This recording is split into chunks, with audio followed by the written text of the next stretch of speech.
Saudara-saudari terkasih dalam Kristus, hari ini Senin 6 Februari 2023 merupakan peringatan wajib Santo Paulus Miki dan kawan-kawan Imam Martir. Bacaan dibawakan oleh Bernadette Reni Wayong, Mazmur dilantunkan oleh Patrick Richard, dan renungan ditulis oleh Robertus Suparjo. Selamat menekuni Sabda Allah. Marilah mewujudkan kebaikan bersama untuk hidup dalam damai dan sejahtera.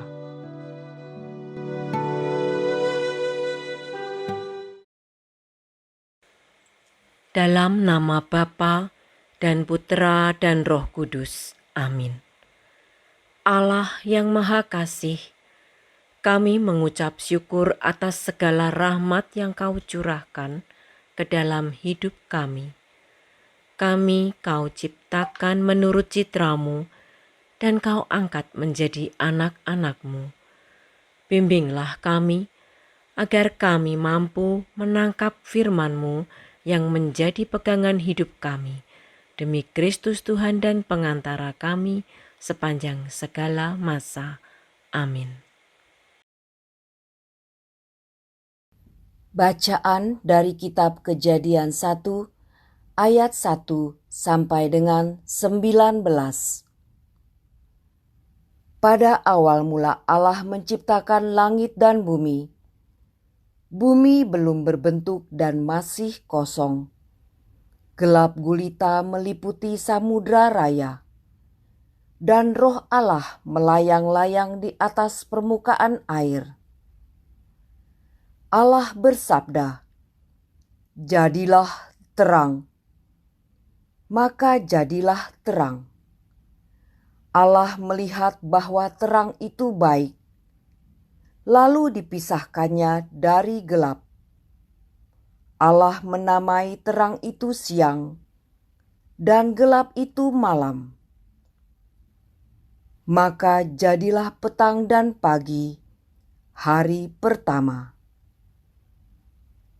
Allah bersabda, "Jadilah cakrawala di tengah segala air, untuk memisahkan air dari air." Maka Allah menjadikan cakrawala, dan Ia memisahkan air di bawah cakrawala dari air di atasnya. Dan jadilah demikian.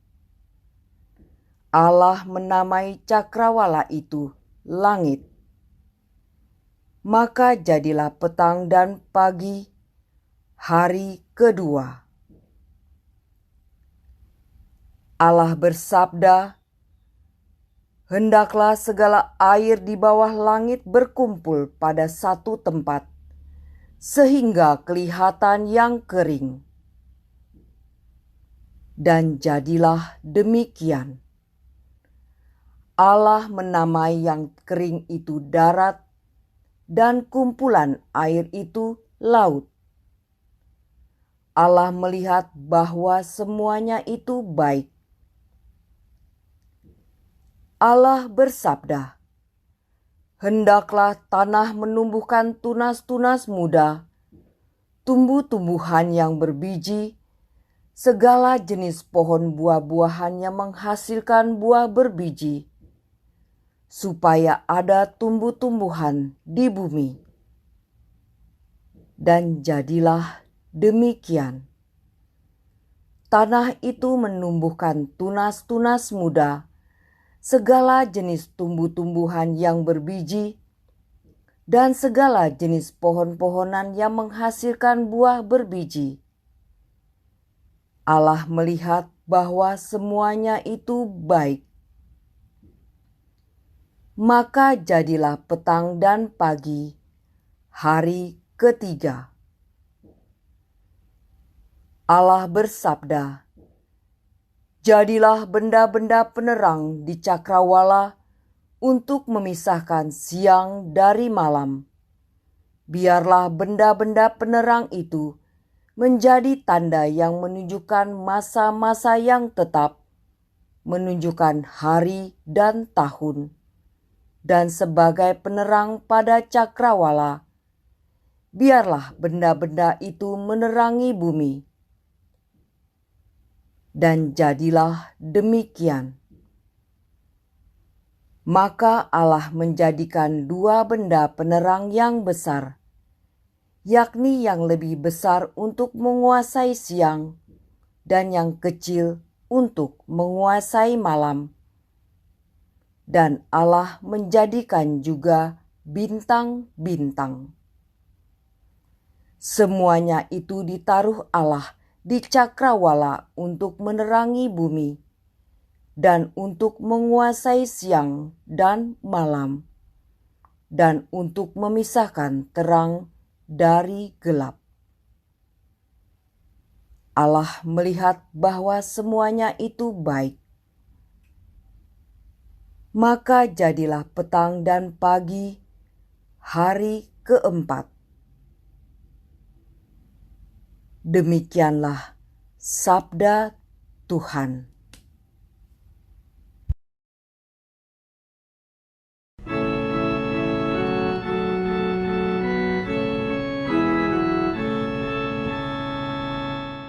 Semoga Tuhan bersuka cita atas karyanya. Pujilah Tuhan, hai jiwaku. Tuhan Allahku, Engkau sangat besar. Engkau berpakaian keagungan dan semarak, berselimutkan terang ibarat mantul. Semoga Tuhan bersuka cita atas karyanya. Engkau telah mendasarkan bumi di atas tumpuannya, sehingga takkan goyang untuk selama-lamanya. Dengan samudera raya bumi ini kau selubungi. Air telah naik melampaui gunung-gunung. Semoga Tuhan bersuka cita atas karyanya. Di lembah-lembah Engkau membualkan mata air yang mengalir di antara gunung-gunung. Burung-burung di udara bersarang di dekatnya, bersiul-siul dari antara dedaunan. Semoga Tuhan bersuka cita atas karyanya. Betapa banyak karya-Mu ya Tuhan. Semuanya Kau buat dengan kebijaksanaan. Bumi penuh dengan ciptaan-Mu. Pujilah Tuhan, hai jiwaku. Semoga Tuhan bersuka cita atas karyanya.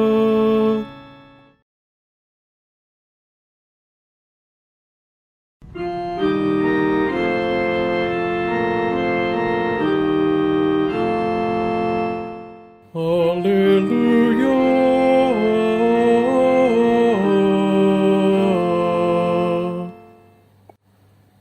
Yesus mewartakan kerajaan Allah dan menyembuhkan semua orang sakit. Haleluya.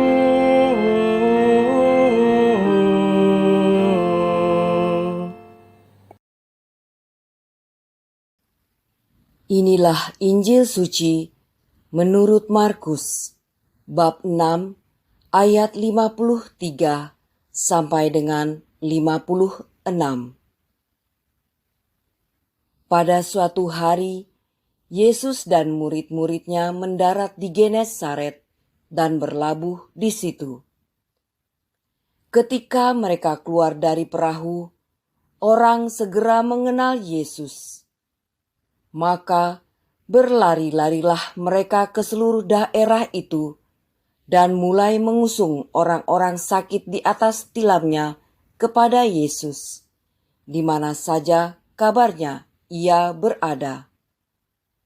Kemanapun Yesus pergi, ke desa-desa, ke kota-kota, atau ke kampung-kampung, orang meletakkan orang-orang sakit di pasar dan memohon kepadanya supaya mereka diperkenankan hanya menjamah jumbai jubahnya saja. Dan semua orang yang menjamahnya menjadi sembuh. Demikianlah sabda Tuhan.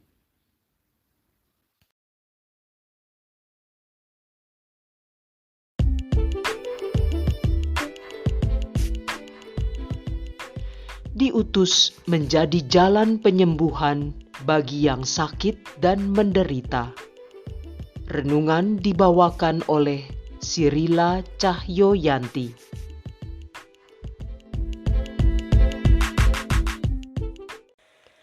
Bapak, Ibu, saudara-saudari, kaum muda dan anak-anak yang terkasih dalam Yesus Kristus. Salam sehat dan sejahtera bagi kita semua.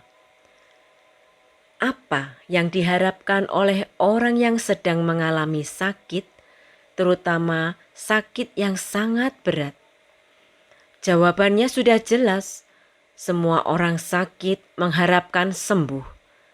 Dan untuk sembuh, berbagai upaya dilakukan, dari cara yang masuk akal sampai yang tidak masuk akal. Pada umumnya, orang sakit akan pergi ke dokter karena dokter adalah orang yang memiliki kompetensi untuk menyembuhkan orang sakit. Tetapi tidak sedikit orang sakit yang pergi ke tabib atau bahkan ke dukun. Mengapa ke dukun? Mungkin karena merasa sudah tidak ada cara lain yang bisa ditempuh untuk memperoleh kesembuhannya. Bacaan Injil yang kita dengarkan hari ini, meskipun cukup pendek, setidaknya memuat beberapa hal. Pertama, Yesus dan murid-muridnya berlabuh mendarat di Genesaret. Tindakan Yesus keluar dari perahu memberi pesan bahwa Yesus mau menyapa, mau menghampiri orang-orang yang ada di sekitar Danau Genesaret. Karena Yesus keluar dari perahu, maka orang-orang segera mengenal Yesus. Di sini kita melihat bahwa Yesus merupakan pribadi yang cukup populer di kalangan orang Yahudi. Maka ketika Yesus keluar dari perahu, orang-orang segera mengenal Dia. Di sisi lain, meskipun Yesus cukup dikenal oleh mereka, tidak sedikit juga yang membencinya, khususnya para ahli Taurat dan kaum Farisi. Pengenalan mereka akan Yesus membuat mereka mengusung dan meletakkan orang-orang sakit kepada Yesus. Mereka berbondong-bondong menyongsong Yesus dengan membawa orang sakit untuk minta disembuhkan. Mengapa mereka melakukan hal itu? Mereka ingin memperoleh mukjizat penyembuhan bagi orang-orang sakit. Mereka meyakini bahwa Yesus memiliki kuasa melakukan mukjizat penyembuhan bagi semua penyakit. Mereka percaya cukup dengan menjamah jubahnya saja, mereka yang sakit akan sembuh seketika. Oleh karena itu, mereka memohon diperkenankan menjamah jumbai jubahnya agar mereka sembuh. Bapak, Ibu, saudara-saudari kaum muda dan anak-anak yang terkasih di dalam Yesus Kristus. Pesan apakah yang dapat kita petik pada bacaan Injil hari ini? Bahwa orang sakit membutuhkan Allah untuk memperoleh kesembuhan, kedekatan Allah, dan bahkan sentuhan Allah lah yang dapat menyembuhkan segala penyakit, baik itu kusta, tuli, bisa ular, sampar, dan semua jenis penyakit. Allah juga ditampilkan sebagai Allah yang peduli, yang mau menghampiri orang-orang yang membutuhkannya. Kita pun termasuk orang-orang yang sakit. Sakit kita bukan tuli, buta, kusta, atau yang lainnya. Tetapi sakit kita adalah karena kita dikuasai oleh dosa. Kita jauh, bahkan sering meninggalkan Allah. Untuk itulah Yesus hadir, turun dari perahu untuk menyapa kita semua. Dibutuhkan iman kepercayaan agar kita dihapuskan dari dosa-dosa kita. Allah juga menghendaki agar kita bersikap proaktif, bergerak untuk mendekatkan diri dan menghampiri Allah. Allah tidak menghendaki kita menanti atau menjadi pasif. Jika kita ingin sembuh, maka kitalah yang hendaknya menyapa Allah. Dengan kata lain, mujizat penyembuhan akan terjadi ketika Tuhan berinisiatif dan bertindak, sedangkan manusia juga melakukan hal yang serupa. Manusia berusaha dan bergerak untuk menjamah Tuhan. Di sisi lain, kita diutus untuk membawa sesama kita yang sakit dan menderita kepada Kristus agar mereka memperoleh kesembuhan. Ya, kita harus membawa diri kita dan orang-orang yang sakit kepada Kristus agar mereka memperoleh keselamatan. Cara kita membawa mereka bertemu dengan Yesus, yaitu dengan berdoa, mengunjungi, menghibur, atau mengurangi penderitaan mereka. Yesus telah memberi teladan kepada kita bagaimana melayani orang-orang yang sakit dan menderita. Yesus juga memberi kesempatan kepada kita untuk belajar mengenali kehadirannya dalam diri mereka yang sakit, menderita, miskin, berkebutuhan khusus, dan difabel. Semua itu mengajak kita untuk melakukan pelbagai cara yang kreatif agar kita menjadi pewarta-pewarta kasih Allah secara nyata. Tuhan Yesus memberkati. Berkah dalam. Marilah berdoa. Allah Bapa yang Maha Kasih, kami persembahkan hidup kami hari ini kepadamu. Kami serahkan kepadamu segenap jiwa, raga, akal budi dan pikiran kami, agar kami mampu menjadi pribadi yang mau peduli dan terlibat dalam penderitaan orang-orang di sekitar kami. Semoga berkat pencurahan Roh Kudus-Mu, kami mampu terlibat untuk meringankan beban sesama yang menderita, bisa menghibur mereka yang sakit, dan membantu meringankan beban mereka yang mengalami penderitaan. Demi Kristus Tuhan dan pengantara kami, kini dan sepanjang segala masa, dalam nama Bapa dan Putra dan Roh Kudus. Amin.